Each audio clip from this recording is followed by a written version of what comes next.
Dearest love, the new office had glass wall and door, though the shades seemed to hide what happened inside. This time the cleaner had shifted them whilst cleaning, and so the sides showed him at his table. From where she sat she could see him seated behind his desk, and she watched absent-minded as he sat there behind his PC working. Or not. He stopped, shook his head, and placed it on the table.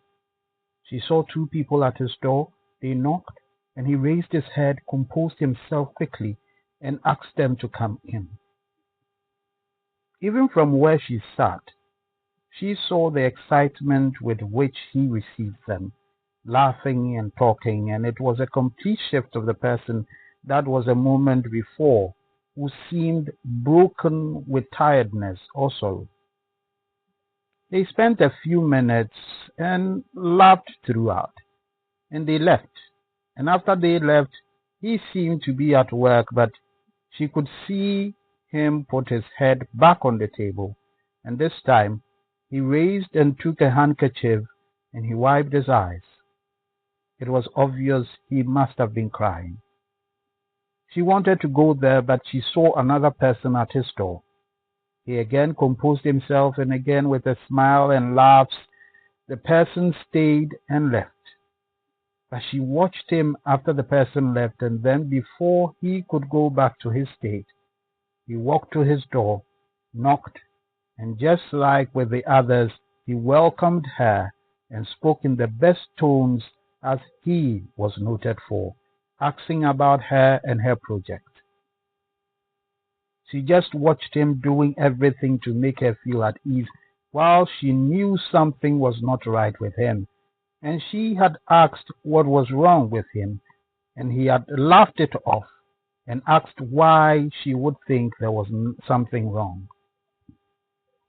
She did not want to make him feel uncomfortable about watching him through the shades, but she got up, went to the side of his desk, asked him to get up, gave him a hug, and said, "You should know everyone needs someone.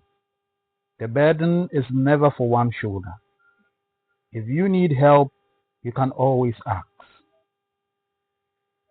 He acted strong and acting confused, but she left, sat at her desk, and this time she saw him sit there, probably thinking he was not alone anymore, for he now seemed to be working and did not put his head on the table again. He sat, stretched, and seemed happy. After about an hour, when he met her at break, he just came to her and whispered in her ears, "Thank you."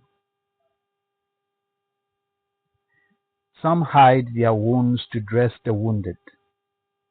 Some guide others home while they are themselves looking for home. Some bring smiles though they are filled with sorrows. They are not pretense. That is what love is. They put themselves on hold just so others can have what they wish they had. That they should not be alone.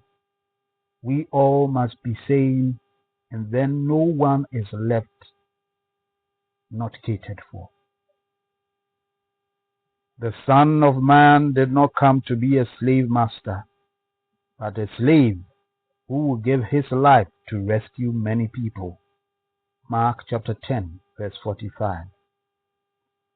We know what love is because Jesus gave his life for us. That's why we must give our lives for each other. 1 John chapter 3, verse 16. Stay blessed, trust and obey, for there is no other way. Okay.